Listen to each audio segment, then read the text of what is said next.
The verb to Google entered the Oxford English Dictionary in 2006. 3 years later, Bing launched and attempted to immediately verb itself through its slogan, Bing and Decide. Here's the problem. Bing can't be verbed.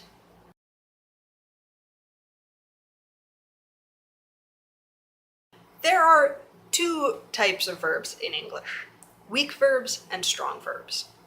You are no doubt familiar with both types, though perhaps not with the weak, strong terminology. Weak verbs are the most common verbs. These you would recognize as regular verbs. They create their past tense by adding d or ed to the base form. Walked, laughed, danced, etc. Strong verbs, on the other hand, are irregular verbs. They form their past tense by using something called the ablaut. The ablaut is a system of regular vowel variation, such as sing, sang, sung, and ring, rang, rung. Strong verbs are incredibly old. Sing and ring are virtually unchanged since Old English. You can look at Old English texts like Beowulf and recognize these words.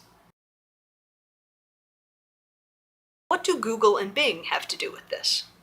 Well, there is a class of verbs in English called denominative verbs. These are verbs created from nouns.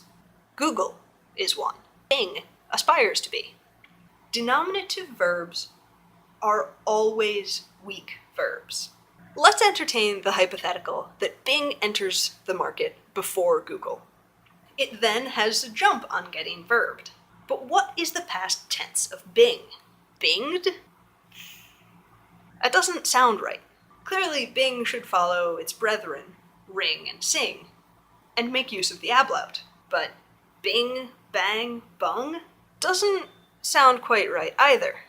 That's because strong verb creation doesn't happen in modern English. Now, you might say that since strong verb creation doesn't happen, then binged would be bound to catch on. But remember, Google wasn't the first search engine, and you never heard anyone saying that they Alta Vista'd this or Yahoo'd that. Google fit the weak verb paradigm easily and well.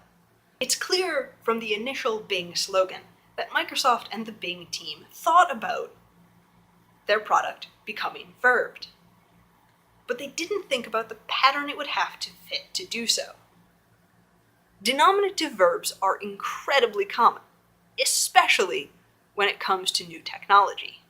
So remember, if you'd like a noun to become a verb, make sure it fits the weak paradigm.